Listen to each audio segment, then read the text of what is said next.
I never thought my own daughter would be capable of humiliating me like that. Not in front of a judge, not in front of strangers, not in front of everyone who mattered. There I sat, Loretta Hayes, 66 years old, on that cold courtroom bench in downtown Memphis, listening to Vanessa speak words I never imagined would come from her mouth. "Your Honor, my mother is no longer capable of managing her own affairs." Her voice carried across that courtroom with a confidence that made my stomach turn. "She doesn't even have money to support herself. She lives like a pauper in that old house with no resources, nothing." The words hit me like physical blows. Tears burned behind my eyes, but I refused to let them fall. I would not give her the satisfaction of seeing me break. Not there. Not in that moment. Not when she was already destroying everything I had built. Jerome, my son-in-law, sat beside Vanessa nodding like some concerned citizen. That man had never lifted a finger to help me, never once asked if I needed anything. To him, I was nothing but an obstacle in his wife's life, a burden he tolerated because he had to. "It's for her own good, Your Honor," Jerome said, leaning forward with practiced concern. "She needs constant supervision. She can't continue living alone under these conditions." I wanted to stand up and scream that he knew nothing about my conditions, that he had never bothered to visit unless he wanted something, that every kind word from his mouth was calculated and false. But there he sat, playing the role of devoted son-in-law, worried sick about his poor mother-in-law's welfare. Vanessa's lawyer stood up, a thin man in an expensive suit that probably cost more than my monthly groceries. "Mrs. Hayes has shown clear signs of financial deterioration. Her house is in disrepair. She has no visible income, and frankly, Your Honor, we believe she needs to be placed under guardianship for her own protection." Guardianship. The word echoed in my head like a death sentence.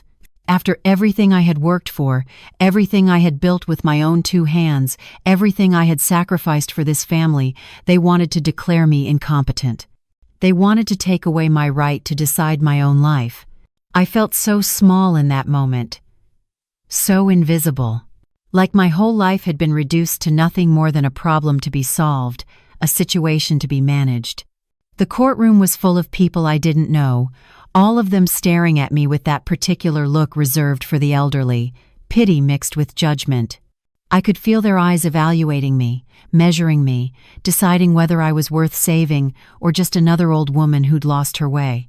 "My mother doesn't understand the value of money, Your Honor," Vanessa continued, and each word felt like a knife sliding between my ribs. "She lives in a fantasy where she believes everything is fine. But the reality is, she's on the verge of destitution." Fantasy. She called my life a fantasy.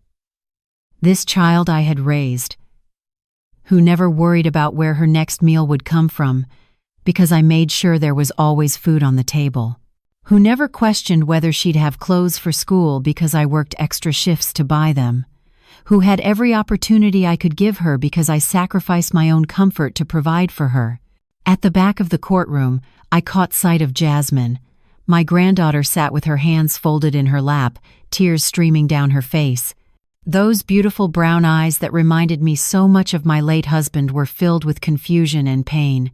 She was only 16 years old, caught in the middle of something she couldn't fully understand but knew was wrong. I tried to smile at her, tried to send her some reassurance across that crowded room, but inside I was crumbling piece by piece.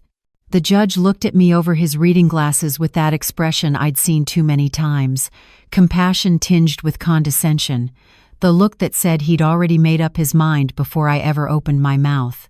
"Mrs. Hayes," he said, his voice gentle in that way that made it worse somehow, "do you have anything to say in your defense?" I stood slowly, feeling every one of my 66 years in my knees, in my back, in the weight pressing down on my shoulders. But before I could get a single word out, Vanessa interrupted. "Your Honor, as you can see, my mother is confused. She can't even articulate a coherent response." Murmurs rippled through the courtroom. Some people actually laughed, quiet sounds quickly stifled but not quick enough. They laughed at me.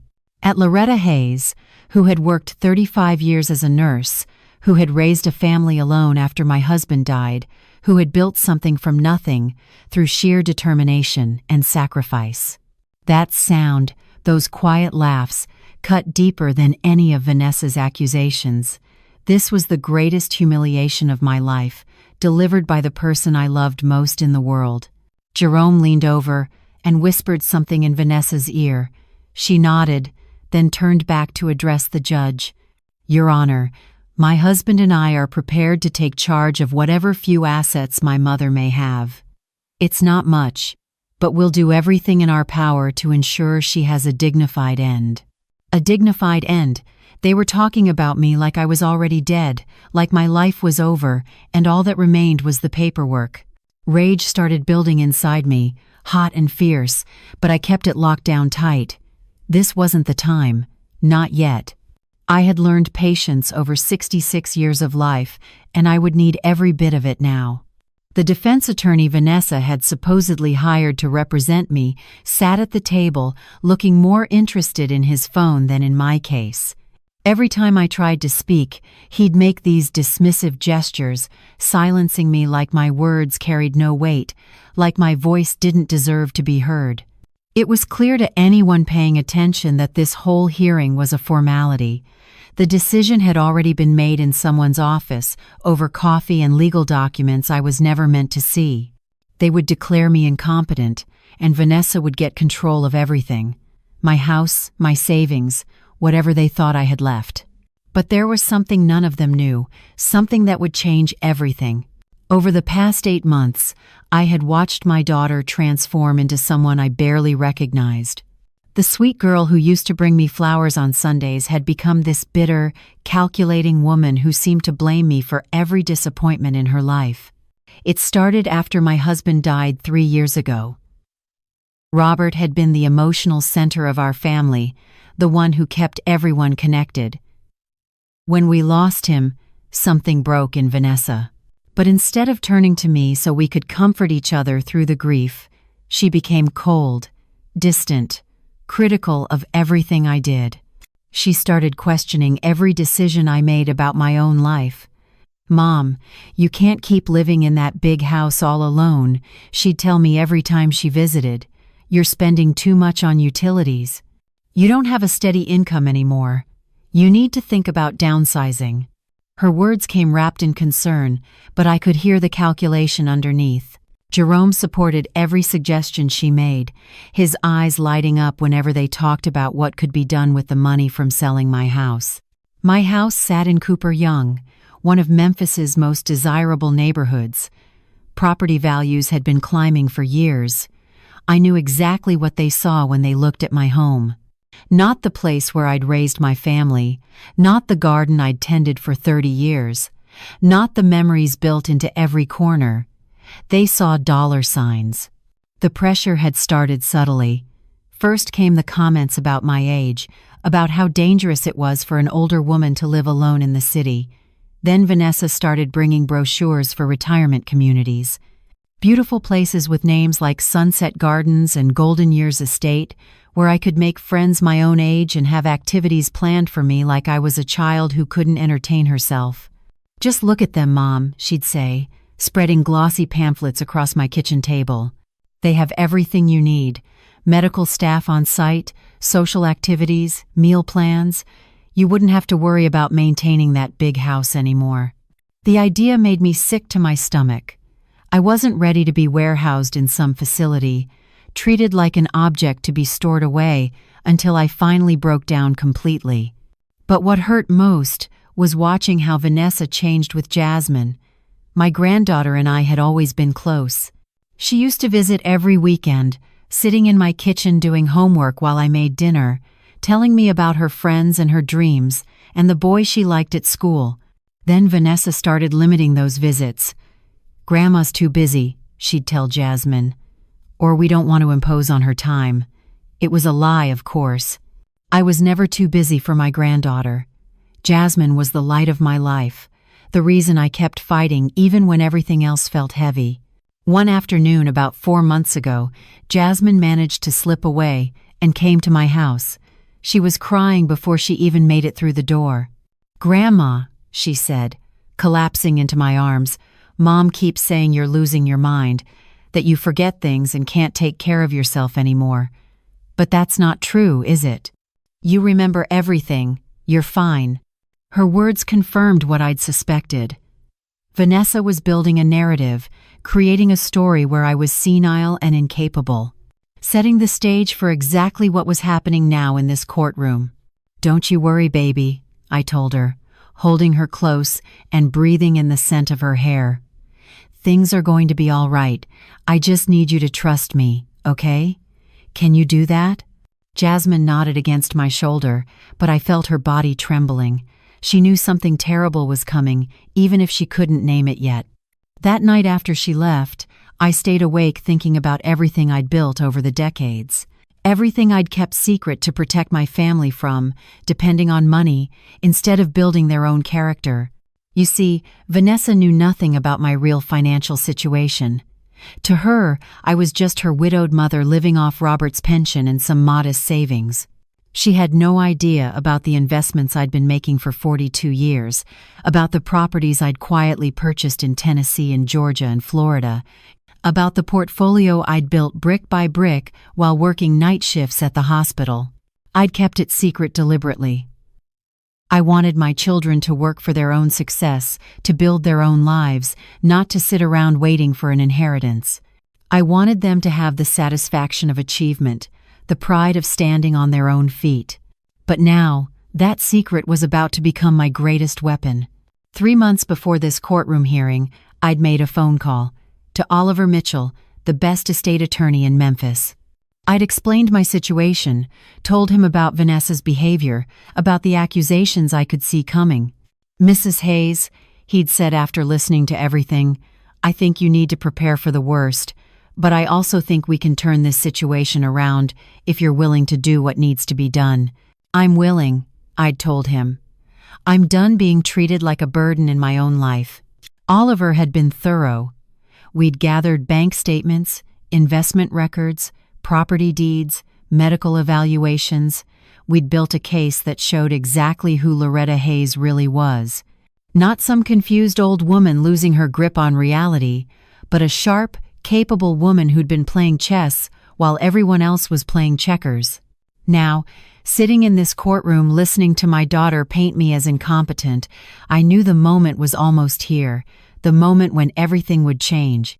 The judge shuffled through some papers on his bench. "I've heard the petitioner's arguments. Mrs. Hayes, your attorney has been notably quiet. Does he have anything to add to your defense?" The useless lawyer Vanessa had arranged stood up halfway. "No, Your Honor. I think the situation speaks for itself." "Very well," the judge said. "Then I'm prepared to rule on this matter." That's when the courtroom doors opened. Oliver Mitchell walked through those courtroom doors like he owned the place. Tall, distinguished, with silver hair and a perfectly tailored navy suit, he carried a leather briefcase that looked like it cost more than Jerome's car. Every eye in the courtroom turned to watch him stride down the aisle with absolute confidence. "Your Honor," Oliver said, his voice carrying authority that filled every corner of that room. "I apologize for the interruption, but I represent Mrs.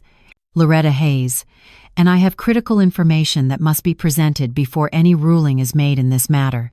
The judge looked annoyed at first, then curious. "And you are?" "Oliver Mitchell, Your Honor. From Mitchell and Associates. I specialize in elder law and estate protection."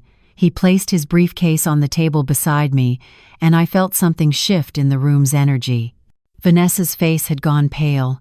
Jerome sat frozen, his confident expression cracking. Their lawyer looked between Oliver and the judge with obvious confusion. "Your Honor," Vanessa's lawyer stammered, "this is highly irregular. Mrs. Hayes already has legal representation." "Does she?" Oliver asked, his tone making it clear he knew exactly what kind of representation that was. "Because from what I observed, her current attorney has said approximately nothing in her defense." I'm here to correct that oversight." The judge leaned back in his chair, studying Oliver with renewed interest. "This is unusual, Mr. Mitchell, but I'll hear what you have to say. Make it quick." "Thank you, Your Honor." Oliver opened his briefcase and pulled out a thick folder. "I'll be brief. My client, Mrs. Loretta Hayes, has been portrayed today as a woman in financial distress, someone who cannot manage her own affairs. I'm here to present evidence that paints a very different picture." He handed a set of documents to the bailiff, who passed them to the judge. Then he distributed copies to Vanessa's lawyer, who flipped through them with growing alarm. "What you're looking at, Your Honor, are comprehensive financial statements prepared by Franklin Trust Bank here in Memphis. They show that Mrs. Hayes has a current net worth of approximately $16.8 million. The courtroom erupted. Gasps and whispers filled the air. Vanessa's mouth fell open. Jerome actually stood up halfway before sinking back down into his seat. "That's impossible," Vanessa said, her voice shrill. "She lives in that old house. She doesn't have any income. She can barely afford groceries." "She lives in that old house," Oliver corrected, "because she owns it outright. It's currently valued at $580,000 in today's market. And as for income, Mrs. Hayes receives approximately $28,000 monthly from various investments and properties." I watched my daughter's face cycle through emotions. Shock, disbelief, confusion, and then something darker. Anger. She was realizing that everything she thought she knew about me was a lie. "Your Honor," Oliver continued, "Mrs. Hayes owns 11 rental properties across Tennessee, Georgia, and Florida. She has a diverse investment portfolio, including stocks, bonds, and treasury securities. She has worked with the same financial advisor for 35 years, and I have statements from him confirming that she manages all her own accounts, makes her own investment decisions, and demonstrates complete financial competency." He pulled out more documents. "I also have here a cognitive assessment performed by Dr. Patricia Chen at Memphis Memory Center just 3 weeks ago. Mrs. Hayes scored in the 98th percentile for her age group. Her memory, reasoning, and decision-making abilities are all completely normal." Vanessa found her voice finally. "This can't be real. Mom, why would you hide this from me? From your own daughter?" I stood up then, my voice steady for the first time since entering that courtroom, because I wanted to know who you really were, Vanessa. I wanted to know if you loved me for me, or if you just saw me as someone to use when it was convenient. The judge held up his hand. "Mrs. Hayes, please continue, Mr. Mitchell." "Thank you, Your Honor." Oliver's expression hardened. "Now we come to the more disturbing part of this case. My client began suspecting several months ago that her daughter was planning exactly what we're seeing today, so she took precautions. She hired a private investigator." He pulled out another folder, this one thicker than the first. "What we discovered is that Mrs. Vanessa Hayes and Mr. Jerome Thompson are facing significant financial difficulties. They have $87,000 in credit card debt. They took out a second mortgage on their home 18 months ago and are currently 4 months behind on payments. They made several high-risk investments that failed, losing approximately $125,000. Jerome's face had turned red. Vanessa was shaking her head, tears streaming down her cheeks. "Furthermore," Oliver continued, "we have recorded conversations where Mrs. Vanessa Hayes and Mr. Thompson discussed their plan to have Mrs. Hayes declared incompetent specifically to gain access to what they believed were limited assets. In one conversation, Mr. Thompson is heard saying, and I quote, 'Once we get control of the house, we can pay off everything and start fresh. The old lady doesn't need all that space anyway.'" The judge's expression had shifted from neutral to stern. "You have recordings of these conversations?" "We do, Your Honor. Obtained legally, I assure you." Mrs. Hayes gave permission for her own home to be monitored after her daughter had keys and was visiting regularly. Tennessee is a one-party consent state for recordings. Vanessa was crying openly now, but they weren't tears of sadness. They were tears of someone who'd been caught, someone watching their plans crumble to dust. "Your Honor," Vanessa's lawyer said, standing up quickly, "my clients would like a moment to confer." "I'm sure they would," the judge said dryly, "but we're going to proceed. Mr. Mitchell, is there anything else?" "Just one more thing, Your Honor." Oliver turned to look at Vanessa and Jerome. "My client is prepared to file counterclaims against her daughter and son-in-law for attempted fraud, elder financial abuse, and defamation. The state of Tennessee takes elder abuse very seriously, as I'm sure you're aware." The courtroom had gone completely silent. Even the court reporter had stopped typing, staring at the scene unfolding before her. Jasmine was crying at the back of the room, but now she was smiling too, relief written across her face.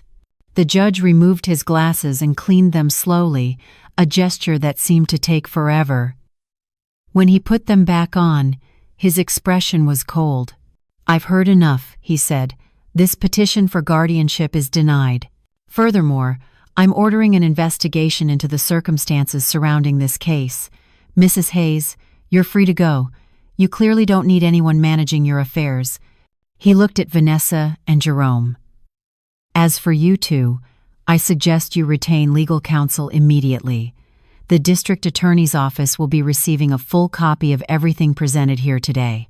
He banged his gavel, and just like that, it was over. I stood there for a moment, letting it all sink in. The judge had already left through his private door. The court reporter was packing up her equipment. People in the gallery were whispering to each other, stealing glances at me and at Vanessa. Oliver placed a gentle hand on my shoulder. "Are you all right, Mrs. Hayes?" "I'm better than all right," I said quietly. "Thank you, Oliver." Vanessa was still sitting at her table, her face buried in her hands. Jerome had his arm around her, but he looked shell-shocked, like he couldn't quite process what had just happened. Their lawyer was already backing away, clearly wanting no part of whatever came next. Jasmine rushed down the aisle and threw her arms around me. "Grandma, I knew it. I knew something was wrong with what Mom was saying." I held my granddaughter tight, feeling her tears soak into my blouse. "It's okay, baby. Everything's going to be okay now." "Mrs. Hayes," Oliver said quietly, "we should leave. There's nothing more to accomplish here today." But before I could move, Vanessa looked up. Her eyes were red and swollen, mascara streaking down her cheeks. "Mom, please, can we just talk? Just for a minute?" Jerome stood up. "Loretta, you have to understand. We were desperate. We were about to lose everything. So you decided to take everything from me instead?" My voice was calm, but the words cut. "You decided to humiliate me in public, to have me declared incompetent, to take away my dignity and my rights?" "We didn't know," Vanessa said, her voice breaking. "We didn't know you had money. We thought you were struggling." "Because I let you think that," I said. "Because I wanted to see who you really were when you thought I had nothing left to give you." Oliver cleared his throat. "Mrs. Hayes, I really think we should go." He was right. There was nothing left to say in this courtroom. I took Jasmine's hand and started walking toward the exit. "Mom, please," Vanessa called after me. "Don't do this. Don't leave like this. We can fix this. We're family." I stopped and turned around one last time. Family doesn't try to steal from each other, Vanessa. Family doesn't lie in court to destroy each other. You made your choice when you walked through those doors today. Now you have to live with it. We left them there, Vanessa crying and Jerome trying to figure out what lawyer he could possibly afford to defend against what was coming. Outside the courthouse, the Memphis sun was bright and warm. Oliver walked us to his car, parked in a reserved spot near the entrance. "What happens now?" I asked him. "Now we wait for the district attorney to review the case. Based on what was presented today, I expect they'll file charges within the next 2 weeks. Elder financial abuse is a felony in Tennessee. They're both looking at serious consequences." Jasmine was quiet, processing everything. I could see the conflict in her eyes. Vanessa was still her mother, after all. "Jasmine," I said gently, "I know this is hard for you. I just don't understand," she said. "Why would Mom do this? We weren't rich, but we weren't starving either. Why would she risk everything like this?" "Greed makes people do terrible things," Oliver said. "When people think they're entitled to something, they'll justify anything to get it." We drove to Oliver's office in Midtown, a renovated Victorian house that had been converted into a law firm. His assistant brought us coffee and water while we settled into his conference room. "I need to ask you something important, Mrs. Hayes," Oliver said once we were alone. "What do you want to happen with Jasmine? She's a minor, and legally, Vanessa still has custody." I looked at my granddaughter, who was staring down at her hands. "What do you want, baby? Tell me honestly." "I don't want to go back there," Jasmine said, her voice small. "I don't want to live with Mom and Jerome anymore. They've been fighting constantly for months, and it's always about money. Jerome yells at Mom, and Mom takes it out on me. I want to stay with you, Grandma, if that's okay." My heart ached for her. No child should have to choose between parents and grandparents, but she'd been put in an impossible situation. "Oliver, what are our options? Given what happened today, we could file for emergency custody. With Vanessa facing criminal charges and the evidence of her attempting to defraud you, I think a judge would be very sympathetic, especially if Jasmine testifies that she wants to live with you." "Will I have to testify against my mom?" Jasmine asked, fear in her eyes. "Not in a criminal trial," Oliver explained gently. "Just in a custody hearing. You'd tell the judge what your home life has been like and where you'd prefer to live. That's all." "I can do that," Jasmine said, sitting up straighter. "I'll tell them the truth." We spent the next 2 hours going over details, signing papers, making plans. Oliver would file for emergency custody tomorrow morning. He'd also begin the process of pursuing civil charges against Vanessa and Jerome, separate from whatever criminal prosecution the state pursued. "There's one more thing we need to discuss," Oliver said as we were preparing to leave. "Your estate planning. Now that your financial situation is public knowledge, you need to make sure everything is protected and clearly documented." "I've been thinking about that," I said. "I want to set up a trust for Jasmine, one that Vanessa can't touch under any circumstances." "That's wise. We can also establish a foundation if you're interested. Many of my clients in your situation choose to dedicate a portion of their wealth to charitable causes." An idea had been forming in my mind since the moment I'd decided to fight back. I want to create a foundation to help elderly people who are being financially abused by their families. Legal services, counseling, emergency funds, everything they need to fight back. Oliver smiled. "That's a wonderful idea. We can absolutely make that happen." By the time we left his office, the sun was beginning to set over Memphis. The sky was painted in shades of orange and pink, and for the first time in months, I felt like I could breathe freely. "Where are we going?" Jasmine asked as I drove through downtown. "We're going home," I said, "to my house. Your house now, if you want it to be." "Really? I can live with you?" "Until everything is sorted out legally, and hopefully for as long as you want after that." She was quiet for a moment, watching the city pass by her window. "Grandma, can I ask you something?" "Anything, baby." "Why did you keep all that money secret? Why didn't you tell anyone?" I thought about how to answer that. Because I wanted to know who people really were. Money changes things, Jasmine. It changes how people see you, how they treat you. I wanted my family to love me for me, not for what I could give them. "That makes sense," she said quietly. "It's sad, though, that Mom couldn't just love you without wanting something." "It is sad," I agreed, "but at least now I know the truth. And sometimes knowing the truth, even when it hurts, is better than living in a comfortable lie." We pulled into my driveway as darkness settled over Cooper Young. The porch light was on, welcoming us home. Inside, everything was exactly as I'd left it that morning, but somehow it felt different now. Lighter, like a weight had been lifted. That first night with Jasmine in the house felt like a new beginning. We ordered Chinese food from the place down on Cooper Street, the one that knew my usual order by heart.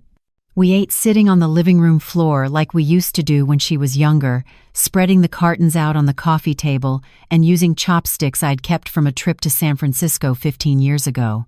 "This feels normal," Jasmine said, reaching for more lo mein, "like how things should have always been." "Tell me about school," I said. "Your mom stopped letting me hear about what was going on in your life." Jasmine's face lit up. "I'm actually doing really well. I have a 3.8 gigapascals, and my English teacher says I should think about applying to creative writing programs for college." "Creative writing? That's wonderful, baby." "I've been writing short stories," she admitted. "Nothing serious, just stuff for myself. But Mrs. Patterson said one of them was good enough to submit to a contest." We talked for hours that night. About school, about her friends, about the boy she liked but was too nervous to talk to. Normal grandmother-granddaughter conversation that had been stolen from us over the past months. It felt like reclaiming something precious that had been lost. Around 10 that night, my phone rang. It was a number I didn't recognize. "Don't answer it," Jasmine said, reading my expression. But I did. "Hello? Mom?" It was Vanessa's voice, thick with tears. "Please, we need to talk. Jerome and I, we're sorry. We made a terrible mistake." "You're right about that," I said, keeping my voice neutral. "Can we come over? Can we just sit down and discuss this like adults?" "No, Vanessa. You can't come to my house. You lost that privilege today." "But Mom, we're family. Family forgives. Family works things out." I closed my eyes, feeling the exhaustion of the day catching up with me. "You weren't thinking about family when you stood in that courtroom lying about me. You weren't thinking about family when you tried to have me declared incompetent. You were thinking about money. That's not fair. You kept secrets from us. You let us think you were struggling when you were sitting on millions. What kind of mother does that?" The audacity of that statement nearly took my breath away. The kind of mother who wanted to see if her daughter loved her or just loved what she could get from her. And now I have my answer. "I do love you," Vanessa said, her voice breaking. "I made mistakes, but I love you." "Then you have a strange way of showing it." I paused, choosing my words carefully. "Jasmine is staying with me. She doesn't want to come home right now." "You can't do that. She's my daughter. You can't just take my child." "I didn't take her. She chose to stay. And given what you put her through these past months, can you blame her?" There was silence on the other end of the line. Then Jerome's voice came through, angry and sharp. "You think you're so smart, don't you? Tricking us like that. Setting us up. You're a manipulative old woman." "I'd be careful how you speak to me, Jerome," I said calmly. "You're facing criminal charges. Anything you say to me can and will be used against you." "This isn't over," he said. "We'll fight this. We'll get lawyers." "With what money?" I asked. "From what Oliver's investigation showed, you can barely afford the mortgage on your house." I hung up before he could respond. My hands were shaking, but not from fear, from anger at their continued entitlement, their refusal to accept responsibility for what they'd done. "Are they mad?" Jasmine asked quietly. "They're desperate," I corrected, "and desperate people say and do foolish things." Over the next few days, we settled into a routine. I enrolled Jasmine at a new school closer to my house, one with a better arts program that could nurture her writing talents. Oliver filed the emergency custody petition, and we had a hearing scheduled for 2 weeks out. The local news picked up the story. Not all the details, but enough. "Daughter attempts to defraud wealthy mother" was the headline in the Memphis Commercial Appeal. The story went semi-viral on social media, with people debating whether I was justified in keeping my wealth secret or if I'd been wrong to test my family that way. I didn't care what strangers thought. I knew the truth of my life, and that was enough. Oliver called on the fourth day after the court hearing. The district attorney's office has filed formal charges: attempted financial elder abuse, fraud, and conspiracy. Trial date is set for 6 months from now. 6 months, I repeated. It's actually quite fast for a case like this.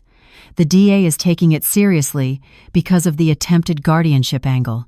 They consider it particularly egregious. What about Vanessa and Jerome? How are they handling it? They've hired a public defender. They couldn't afford a private attorney. From what I hear, they're trying to negotiate a plea deal. A plea deal? It's common in cases like this. They'd plead guilty to lesser charges in exchange for reduced sentences. Probably probation instead of jail time, plus fines and restitution. What do you think I should do? Oliver was quiet for a moment. That's not a legal question, Mrs. Hayes. That's a personal one. Only you can decide whether you want to see your daughter face the full consequences or if you'd accept a compromise. I didn't have an answer for him then. Part of me wanted Vanessa to face everything she deserved. But another part, the part that still remembered rocking her to sleep as a baby, that remembered teaching her to ride a bike and helping her get ready for prom, that part wasn't sure. I need time to think about it, I told him. Take all the time you need. Nothing will happen quickly. That weekend, Jasmine's friends came over for the first time. 3 girls from her new school, all of them polite and curious about the house. I made them lunch and then disappeared to give them privacy, but I could hear their laughter floating through the house. It was a sound I'd missed, the sound of young life and joy filling these rooms. Later that evening, after her friends had gone home, Jasmine found me in the garden. I was tending to my roses, something I did when I needed to think. Grandma, can I ask you something? Always. Do you hate my mom? I set down my pruning shears and looked at my granddaughter. No, baby. I don't hate her. I'm disappointed in her. I'm hurt by what she did. But hate? That's too strong a word for how I feel about my own daughter. Do you think you'll ever forgive her? I don't know, I admitted honestly. Forgiveness is complicated. It's not something you just decide to do one day. It's a process, and it takes time. Maybe someday I'll get there. But right now, I need to protect myself and protect you. That has to come first. Jasmine nodded, processing this. I miss her sometimes. The old her, I mean. The mom she used to be before all this started. I miss her too, I said softly. I miss the daughter I raised. But people change, and not always for the better. Sometimes you have to love people from a distance to keep yourself safe. 2 weeks later, we stood in family court for the custody hearing. This courtroom was smaller than the one where everything had unfolded before, more intimate. The judge was a woman in her 50s named Judge Patricia Morrison, known for being fair but tough when it came to children's welfare. Vanessa and Jerome sat on the opposite side with their public defender, a young man who looked overwhelmed. Vanessa had lost weight since I'd last seen her. Dark circles shadowed her eyes, and her clothes hung loose on her frame. Jerome looked angry, his jaw clenched tight, arms crossed over his chest. Oliver sat beside Jasmine and me, calm and prepared as always. This is a hearing to determine temporary custody of Jasmine Thompson, age 16, Judge Morrison began. I've reviewed the filings from both parties. Mr. Mitchell, you're representing Mrs. Hayes in her petition for emergency custody? Yes, Your Honor. And the grounds for this petition are related to the criminal charges currently pending against Miss Hayes and Mr. Thompson? Partially, Your Honor. But more importantly, we're concerned about the minor child's welfare in a home where financial stress has led to the alleged criminal behavior we saw demonstrated in the prior guardianship case. Judge Morrison turned to Jasmine. Miss Thompson, I understand you've expressed a preference to live with your grandmother. Is that correct? Jasmine stood up, her voice steady despite her nervousness. Yes, Your Honor. Can you tell me why? Because things have been bad at home for a long time. My mom and Jerome fight constantly about money. Jerome yells a lot, and sometimes he throws things. Mom gets stressed and then she takes it out on me. She started saying I couldn't see my grandma anymore because she said grandma was making me turn against them, but that wasn't true. I just wanted to spend time with her like I always did. Has anyone hurt you physically? The judge asked gently. No, ma'am, but the emotional stuff has been really hard. I feel like I'm walking on eggshells all the time. And when I found out what they tried to do to Grandma in court, lying about her being incompetent when she's fine, I realized I couldn't trust them anymore. Vanessa started crying softly. The public defender leaned over to whisper something to her, but she shook her head. Judge Morrison made some notes. Miss Hayes, would you like to respond? Vanessa stood, wiping her eyes. Your Honor, I love my daughter more than anything. I made terrible mistakes with my mother, I know that. But Jasmine is my child. I've raised her for 16 years. She belongs with me. Mrs. Hayes, the judge said, turning to me, what are your intentions if custody is granted to you? I stood, choosing my words carefully. Your Honor, I want what's best for Jasmine. She needs stability right now, and I can provide that. I have a safe home, financial security, and most importantly, I have time and energy to focus on her needs. She's at a critical point in her education, thinking about college applications. I want to make sure she has every opportunity to succeed. And what about the relationship between Jasmine and her mother? Would you facilitate contact? Yes, Your Honor. Despite everything that's happened, I would never keep Jasmine from her mother if that's what Jasmine wants. But it would need to be supervised visits until the current legal situation is resolved. Judge Morrison looked at Jasmine again. Is that acceptable to you, Miss Thompson? Supervised visits with your mother? Yes, ma'am. I still love my mom. I just can't live there right now. The judge took her time reviewing the files in front of her.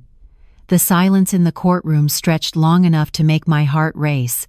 Based on the evidence presented, including the pending criminal charges and the minor child's clearly expressed preference, I'm granting temporary custody to Mrs. Loretta Hayes.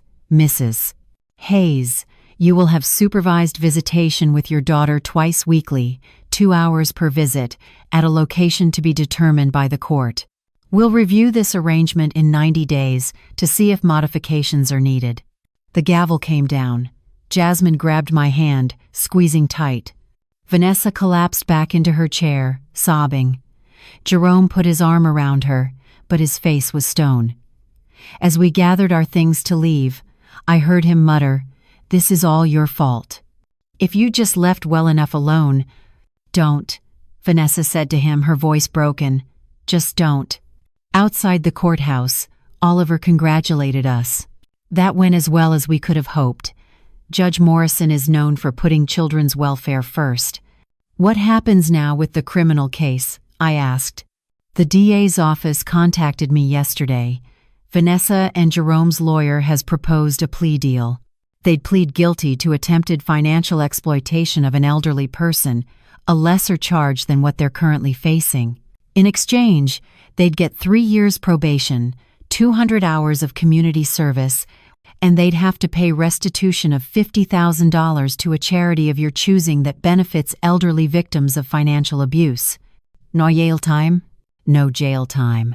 But the conviction would be on their records permanently, and if they violate probation in any way, they'd face the original charges and potential prison sentences. I thought about it. Prison wouldn't help anyone. It wouldn't heal the damage that had been done. But consequences were important.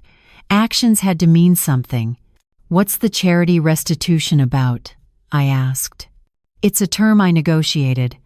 Instead of paying you back, since you don't need the money, they'd contribute to a cause that helps prevent what they tried to do to you from happening to others. I like that, I said, but I want them to complete a financial counseling program too. Not just for punishment, but because they genuinely need help managing money. I can add that to the terms. Then tell the DA I'll agree to the plea deal with those conditions. Oliver nodded. I'll make the call this afternoon. Jasmine had been quiet during this conversation, but now she spoke up. Grandma, are you sure? After everything they did to you? I'm sure, baby. Your mother made terrible choices, but she's still your mother. And someday, when you're older, I don't want you looking back and thinking I was vindictive. I want you to know I did what was fair, what was just, but not cruel. We went out for lunch after that, to a soul food place in South Memphis that made the best fried chicken in the city. As we ate, I watched Jasmine start to relax in a way she hadn't in months. The tension she'd been carrying in her shoulders seemed to ease. When does school start at the new place? I asked. Monday. I'm kind of nervous. You'll do great. You're smart, talented, and kind. People are going to love you. What if they ask about my mom? About the court case? It was in the news. Then you tell them the truth if you want to, or you tell them it's private family business if you don't. Either way is okay. You don't owe anyone explanations about your life. My phone buzzed with a text from Oliver. Plea deal accepted. They'll enter their pleas next Thursday. It'll be over after that. Relief washed over me, not because I was happy about what had happened, but because at least now we could start moving forward instead of being stuck in legal limbo. The following Thursday, I went alone to watch Vanessa and Jerome enter their pleas. Jasmine had school, and I didn't think she needed to see her mother standing before a judge admitting guilt. Some things were better experienced secondhand. The proceeding was brief and formal. Vanessa and Jerome stood side by side as the charges were read. When the judge asked how they pleaded, Vanessa's voice was barely a whisper.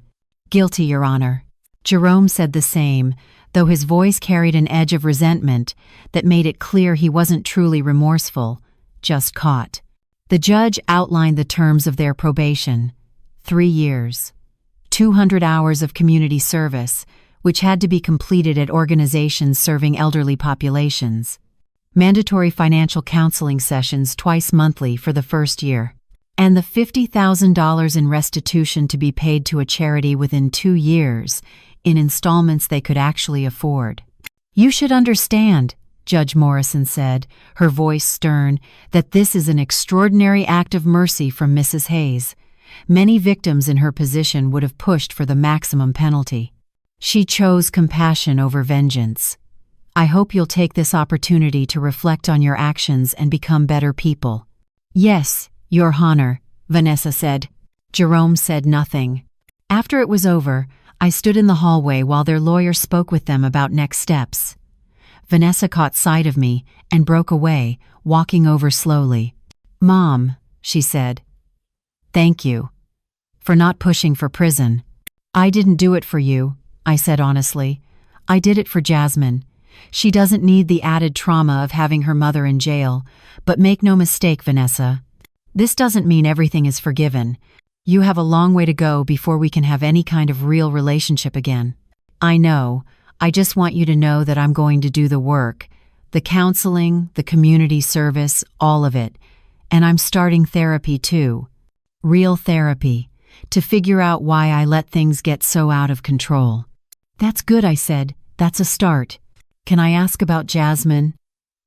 How is she doing? She's doing well. She likes her new school.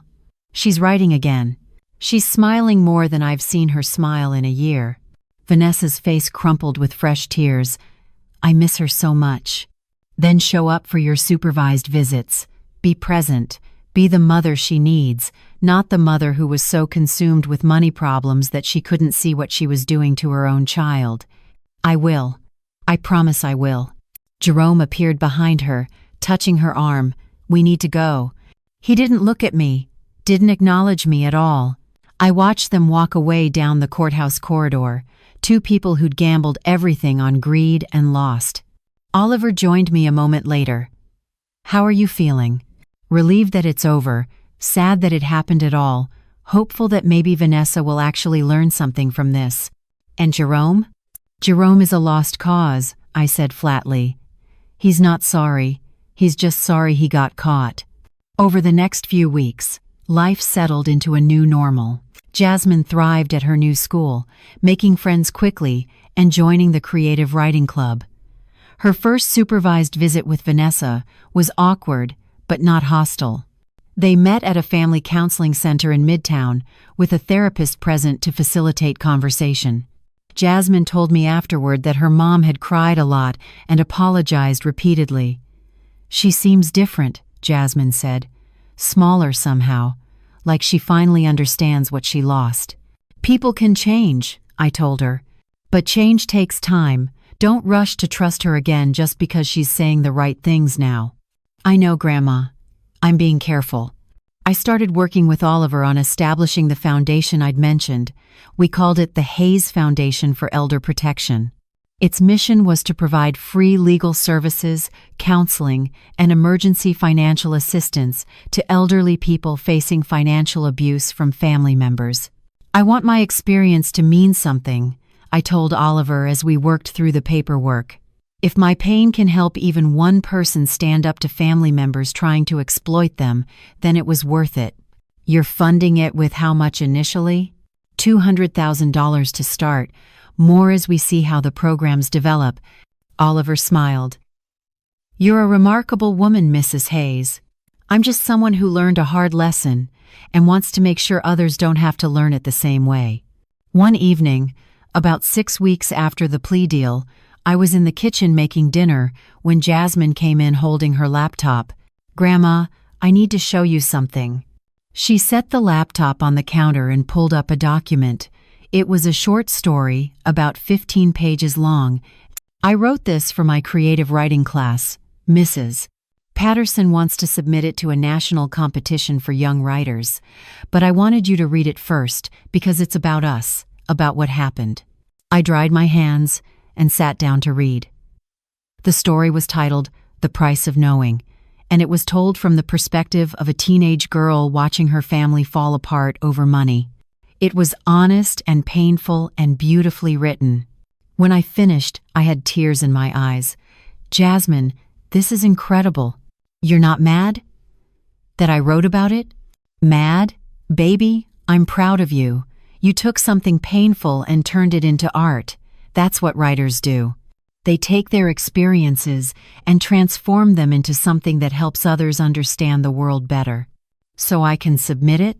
"Absolutely, and I hope you win." 3 months after the plea deal, I received an unexpected call. It was Vanessa, asking if she could meet with me alone, without Jasmine, outside of the supervised visits. "I've been going to therapy twice a week," she said over the phone, "and there are things I need to tell you, things I need to confess that I couldn't say in front of Jasmine or in a courtroom." Something in her voice made me agree. We met at a quiet coffee shop in Overton Square, neutral territory where neither of us had history. Vanessa looked different. She'd gained back some of the weight she'd lost, but there was something else changed about her. A kind of humility in the way she carried herself that hadn't been there before. "Thank you for coming," she said as I sat down across from her. "What did you want to tell me?" She took a deep breath. "I need you to know the whole truth. Not the version I told the judge or the version that's in the court records, the real truth about why Jerome and I did what we did." "I'm listening."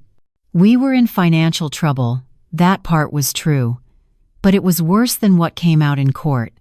We'd borrowed money from some very bad people, Mom. The kind of people who don't just take you to court when you can't pay. We were terrified."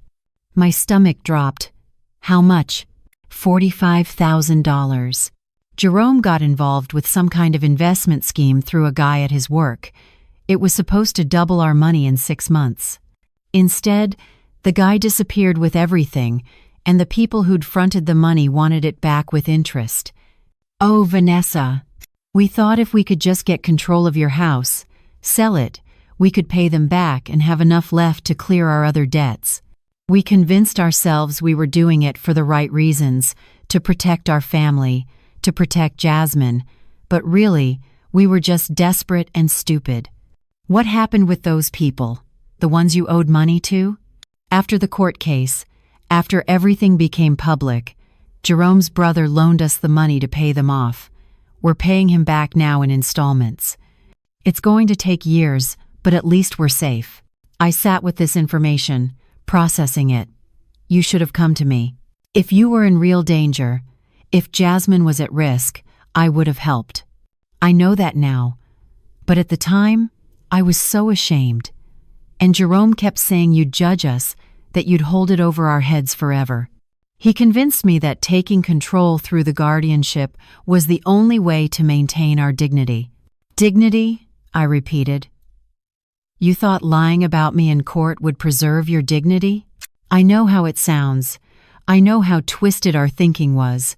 That's what the therapy has been helping me see.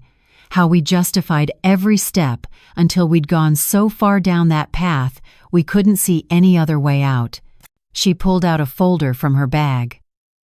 I wanted to show you something. This is every payment I've made toward the restitution. I know I have 2 years, but I'm trying to pay it faster. And these are logs of my community service hours. I've been volunteering at the senior center on Poplar, helping with their legal aid clinic. I looked through the documents. She'd already paid $12,000 of the $50,000 and completed 89 of her required 200 hours of service. I'm not showing you this to get credit or praise, she said quickly. I'm showing you because I need you to know I'm serious about making amends. Not just going through the motions to satisfy the court, but actually trying to become a better person. What about Jerome? I asked. Her face darkened. Jerome and I are separated. He moved out 5 weeks ago.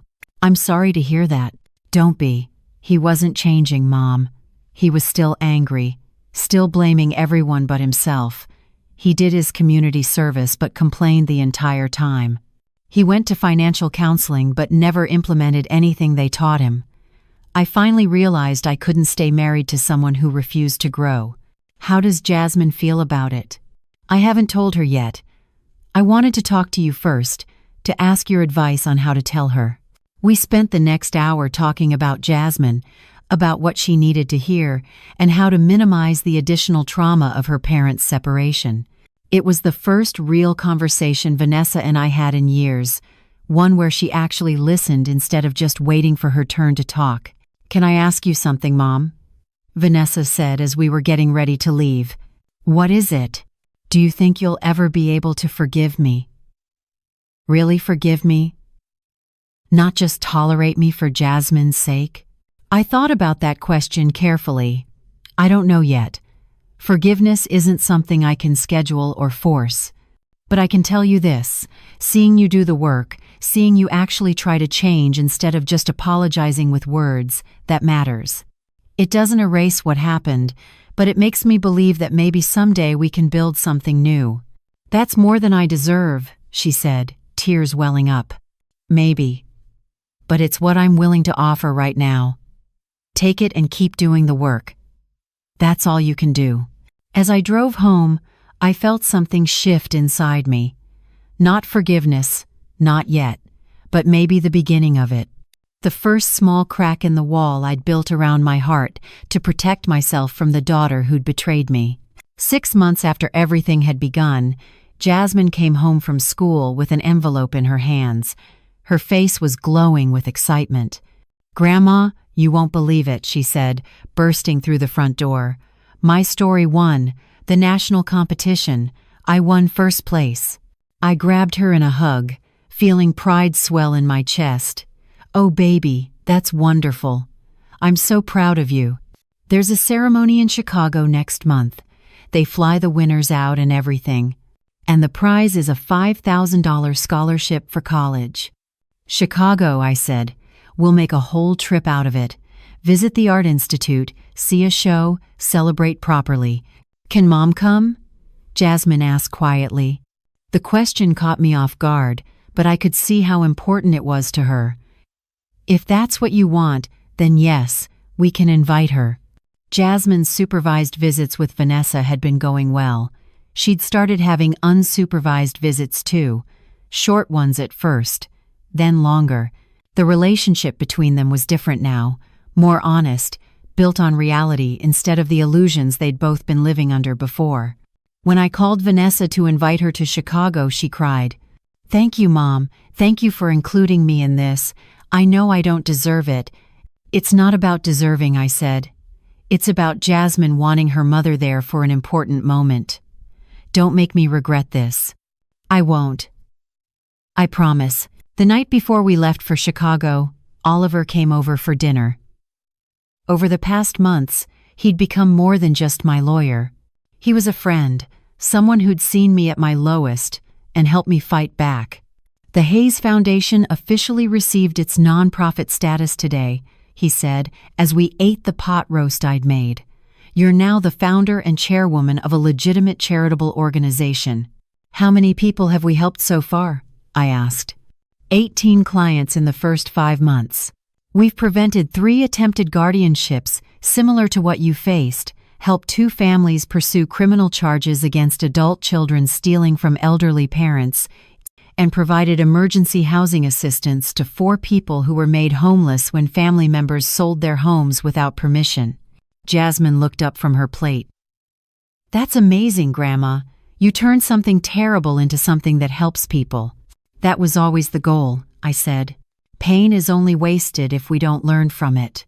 The trip to Chicago was healing in ways I hadn't expected. Vanessa was on her best behavior, respectful of boundaries, genuinely proud of Jasmine's achievement. Watching her cheer when Jasmine's name was called at the awards ceremony, seeing the pure joy on her face at her daughter's success, reminded me of the woman she used to be before desperation had twisted her into someone I didn't recognize. On our last night in Chicago, after Jasmine had gone to bed, Vanessa and I sat in the hotel lounge having tea. I filed for divorce from Jerome, she said. It'll be final in a few weeks. How do you feel about that? Relieved, mostly. Sad about what we lost, or what I thought we had, but mostly relieved to be building a life on honesty instead of debt and lies. What will you do? I got a job managing a community center in Fraser. It doesn't pay much, but it's steady work, and I like it. I'm helping coordinate programs for low-income families. It feels good to actually help people instead of just taking from them. That's good, Vanessa. I'm glad you're finding your way. She was quiet for a moment, turning her teacup in her hands. Can I ask what you're planning to do with your estate? I'm not asking because I want anything. I'm asking because I want to make sure Jasmine is taken care of, and I know you'll do that better than I ever could. I've set up a trust for Jasmine, I told her. It covers all her education expenses through graduate school if she wants it. And when she turns 25, she'll receive a substantial amount to help her establish herself in life. The rest is divided between the foundation and a few other charities I care about. And nothing for me? Nothing for you, I confirmed. But not out of cruelty, out of necessity. You need to build your own life, Vanessa. Stand on your own feet. That's the only way you'll ever truly change. I understand, and honestly, I think that's fair. Flying home from Chicago, I looked over at Jasmine sleeping against the window, then at Vanessa reading in the seat across the aisle. We were far from perfect. We were far from healed. But we were better than we'd been 6 months ago, and that counted for something. The next few months continued the pattern of slow healing. Vanessa completed her community service hours and paid off half the restitution.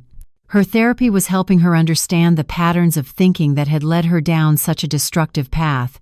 She and Jasmine were building a new relationship, one based on honesty instead of manipulation. Oliver and I expanded the foundation's reach, opening satellite offices in Nashville and Knoxville. The need was greater than I'd imagined. Elder financial abuse was an epidemic that too many people suffered in silence, ashamed to admit their own children or grandchildren were stealing from them. One afternoon, I was working in my garden when Jasmine came out to join me. She'd just turned 17, thinking about college applications, dreaming about becoming a writer.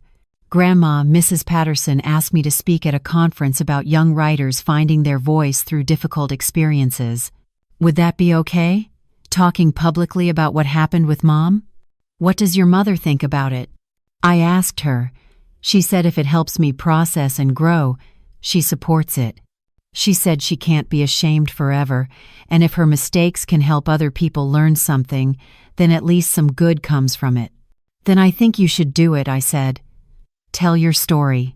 Help other young people understand that family problems don't define them, that they can build something beautiful even from painful experiences.